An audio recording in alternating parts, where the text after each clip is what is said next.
तुम्हें तनिक भी कष्ट नहीं हुआ? अरे तुमने दशरथ जी के विषय में सुना होगा, दशरथ जी का एक पुत्र राम। दशरथ जी अपने उस राम से इतना स्नेह करते थे कि जब वो वन की ओर गया ना, और वन की ओर जाने के बाद आर्य सुमंत से कहा वापस ले आना, और जब आर्य सुमंत जी अकेले वापस आ गए, अकेले आ गए, राम उनके साथ में नहीं आए, तो पता है क्या हुआ था? दशरथ जी ने अपने प्राणों का त्याग कर दिया था और तुम उस लाला को छोड़ करके आ गए। तुमने अपने प्राणों का त्याग क्यों नहीं किया?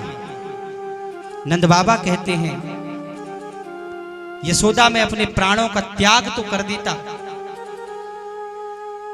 मैं त्याग कर देता, पर मेरे कन्हैया ने कहा है ना कि बाबा तुम घर जाओ, मैं आऊंगा जरूर। हमारा कन्हैया बातन का बहुत धनी है।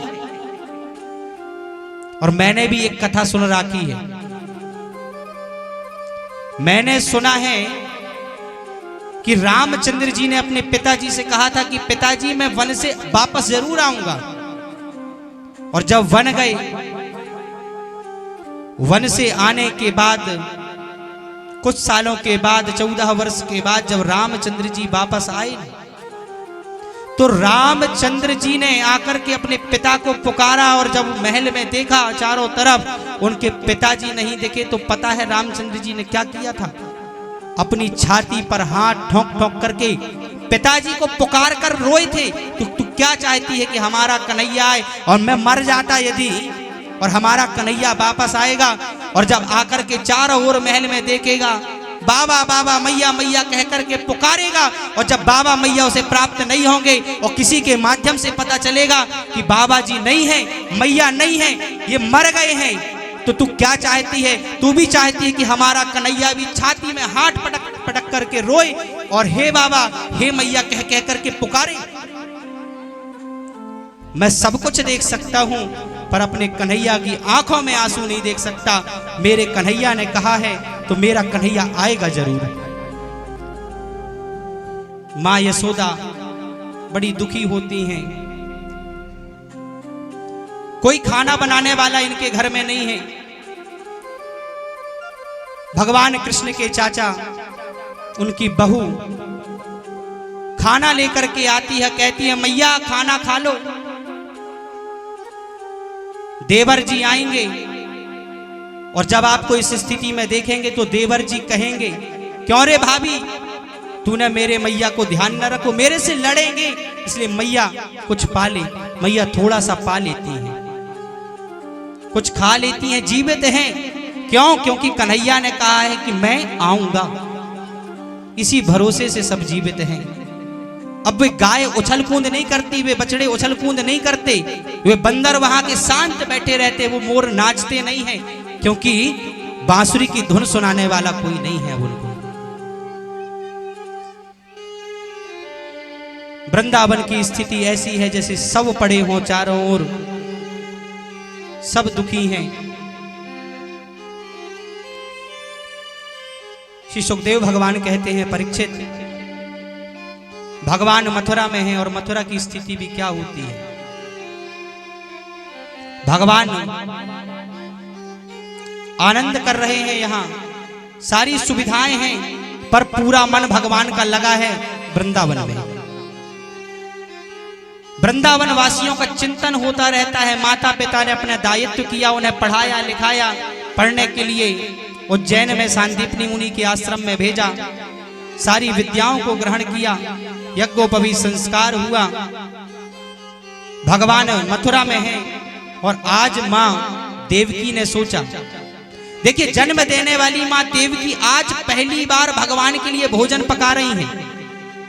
बहुत सारे व्यंजन बनाए।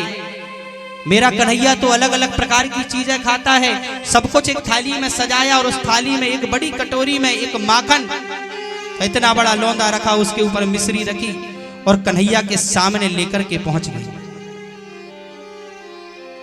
कन्हैया के सामने वह माखन मिश्री पूरी थाली रखी है, और भगवान ने जैसे ही वह माखन मिश्री देखी तो भगवान जोर जोर से रोने लगे।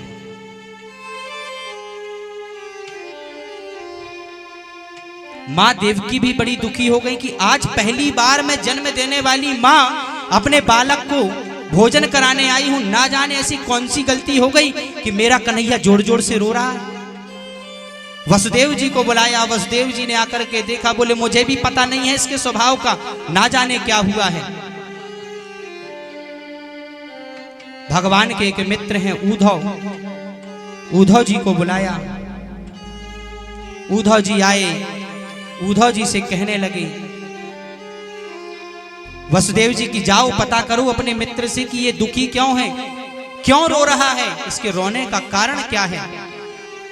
उद्धव जी आए, क्यों कन्हैया तुमको पता है तुमने आज भोजन नहीं किया तो कितने लोगों ने भोजन नहीं किया, तुमने आज भोजन नहीं पाया, इस कारण से माता जी ने भोजन नहीं पाया, पिताजी ने भोजन नहीं पाया, मैंने भोजन नहीं पाया, नगर के बहुत सारे लोगों ने भोजन नहीं पाया, क्या गलती हो गई, क्यों रो रहे थे। भगवान ने कहा कि उद्धव मैया से कहना कि मेरे लिए खाना बनाए, पर मेरी थाली में मेरे लिए कभी माखन मिश्री लेकर के ना आए। क्यों भाई, माखन चोर को माखन का भोग नहीं लगेगा तो किस चीज का भोग लगेगा। भगवान ने कहा उद्धव मैं अपने सारे शौक वृंदावन में ही छोड़ करके आ गया हूं, मुझे उस माखन मिश्री में मेरी वो रोती हुई बूढ़ी डोकरी, वो मेरी माँ यशोदा दिखाई पड़ती है। क्यों भाई, यहां भी तो माँ है उद्धव, यहां भी भले ही एक माँ है, पर तुम्हें पता है वो मेरी यशोदा माँ कैसी है। जब मैं छोटा सा था बिस्तर में ही मैं सोता था, गीला कर देता था, वो मेरी माँ यशोदा उस गीले में सो जाती थी पर मुझे सूखे में सुलाती थी। मैंने रात को 2 बजे भी यदि कुछ खाने का निवेदन किया तो वो मेरी माँ बनाई मेरे लिए, और मैंने क्या किया उसके साथ, मैं उस माँ को छोड़ करके आ गया, उस माँ को मैंने धोखा दे दिया। सबसे बड़ा धोखा तो ये है, मैंने 3 दिन की बोली थी बात, आज देखो सालों व्यतीत हो गए, ये धोखा नहीं है तो क्या है, मैंने पूरे ब्रजवासियों के साथ धोखा कर दिया। उद्धव तुम एक बार वृंदावन जाओ और जाकर के सबकी खबर लेकर के आओ। उद्धव जी महाराज मना करते हैं, मैं नहीं जाऊंगा वहां तो सब अनपढ़ लोग हैं, वो मेरी भाषा कैसे समझेंगे। भगवान उद्धव को ज्ञान प्रदान कराना चाहते थे। भगवान ने कहा जाओ, तो अपना रथ दे दिया, अपनी कारी कामरी दे दी कि इस कारी कावरी के कारण ही तुमसे वो लोग बात करेंगे। उद्धव जी जाने के लिए तैयार होते हैं, पर उस वृंदावन की स्थिति क्या थी जब परमात्मा चले गए थे। विचार करिए, जिस दिन से भगवान गए थे गोपी ग्वाल उस मार्ग पर आ जाते थे जो मथुरा की ओर जाता है। सुबह 4 बजे आ जाते थे, सायं तक इंतजार करते थे, कभी 2-4 दिन में एक आध बार भोजन बनता था, थोड़ा बहुत पा लेते थे। भगवान के उस रंग महल में वसुदेव, भगवान के उस रंग महल में देवकी माता के यहाँ बहुत सारी गोपियां बैठ करके रोदन किया करती थी। आज उद्धव जी महाराज चले और इधर भगवान के गोपी ग्वाल रोज आते हैं और सुबह से शाम तक इंतजार करते हैं, शाम तक, और जब शाम होती है शाम होते ही घर जाते हैं और घर जाकर के कहते हैं अरे मैया तेरो लाला बड़ा निष्ठुर है, आज भी नहीं आए। इस प्रकार से रोज क्रम चलता है। आज भगवान के सखा उस मार्ग पर खड़े हैं, उसी समय एक रथ आता दिखाई पड़ा, ये वही रथ था जिससे भगवान गए थे। गोपी ग्वाल प्रसन्न हो गए, भगवान के सखा प्रसन्न हो गए। एक ग्वाल कहता है, मधुमंगल कहता है कन्हैया आ रहा है। सीदामा कहने लगा आ रहा है तो क्या हुआ, मैं उससे मिलूंगा नहीं, 3 दिन की बोल के गया था, इतने दिन सालों हो गए और आज आ रहा है। जाकर के पीछे छिप गए। जैसे ही वो रथ पास में आया, ये मधुमंगल दौड़ करके जाने लगा पास में। क्यों रे, तू जाकर के क्यों मिलता है, अभी तो बोल रहा था मिलेगा नहीं। अरे बोले कन्हैया इतने दिन के बाद आया है, पहले मैं अपने कन्हैया से मिल लूं, उसके बाद फिर रूठना मनाना तो चलता रहेगा। जैसे ही रथ रुका, भगवान के सखा रोने लगे। एक कहता है क्यों रोते हो, एक बुजुर्ग कहते हैं क्यों रोते हो? बोले यार रथ में हमाओ कन्हैया नहीं आया, क्योंकि कन्हैया आया होता तो यह रथ तो रुक ही नहीं पाता और कन्हैया हमारा कूद करके हमको आकर के अपने गले से लगा लेता। इस रथ में हमारा कन्हैया नहीं है। भगवान कि सखा उस रथ से निकले, पूछा कि मुझे नंद बाबा के घर जाना है। भगवान के सखाओं ने कहा जिस दिन से कृष्ण हमें छोड़ करके गए हैं, नंद बाबा का घर का मार्ग सीधा हो गया है। एक नदी सी बह रही थी, बोले इस नदी के बगल से चले जाना, जहां इसका उद्गम स्थल हो वो नंद बाबा का घर है। उद्धव चले और जैसे ही उस महल के पास पहुंचे, वहां हजारों लाखों गोपियां बछड़े बैठ करके रो रहे थे और उनकी आंखों से निकलने वाला आंसू नदी का रूप ले चुका था। उद्धव जब यह देखता है तो उसके ज्ञान की एक सीढ़ी ध्वस्त हो जाती है। अंदर महल में जाता है, उस महल का बड़ा रंग महल,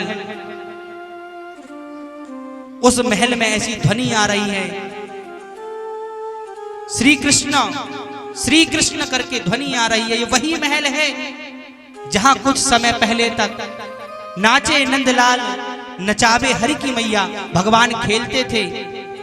मैया उनकी समस्त प्रकार की कामनाएं पूरी करती थी, जो कहते थे कन्हैया वो पूरी करते थे। उद्धव ने देखा सामने दो बुजुर्ग बैठे हैं, प्रणाम किया। मैं कृष्ण मित्र उद्धव आपको प्रणाम करता हूं। मैया ने कहा थोड़े धीरे बोलो। बाबा ने कहा तुम कृष्ण के मित्र हो, पास में लाए। मैया को उद्धव जी में कृष्ण की छवि दिखाई पड़ी। मैया दौड़ करके गई, जाकर के एक लोटा जल ले आई, एक परात लेकर के आ गई और आकर के उद्धव जी के पैर धुलने लगी। उद्धव जी ने कहा मैया ये क्या करते हो? नंद बाबा कहते हैं कर लेने दो। कन्हैया जब गाय चरा करके आता था ना, उसके पैरों में तमाम धूल लग जाती थी, तो मैया जैसे ही कन्हैया आता था तो मैया उसके घुटवन करके पैर धोया करती थी। धुल लेने दो उसे, तुम में कन्हैया दिखता है। उद्धव जी ने देखा कि लोग इतना प्रेम करते हैं कन्हैया से, कैसा मित्र है मेरा जो छोड़ करके चला गया। दूसरी सीढ़ी ध्वस्त हो गई। वसुदेव जी ने कहा उद्धव वसुदेव जी कैसे हैं? नंद बाबा ने कहा उद्धव वसुदेव जी कैसे हैं, देवकी कैसी हैं, महाराज उग्रसेन कैसे हैं, सबके विषय में पूछा। फिर अंत में कहा हमारा कन्हैया कैसा है?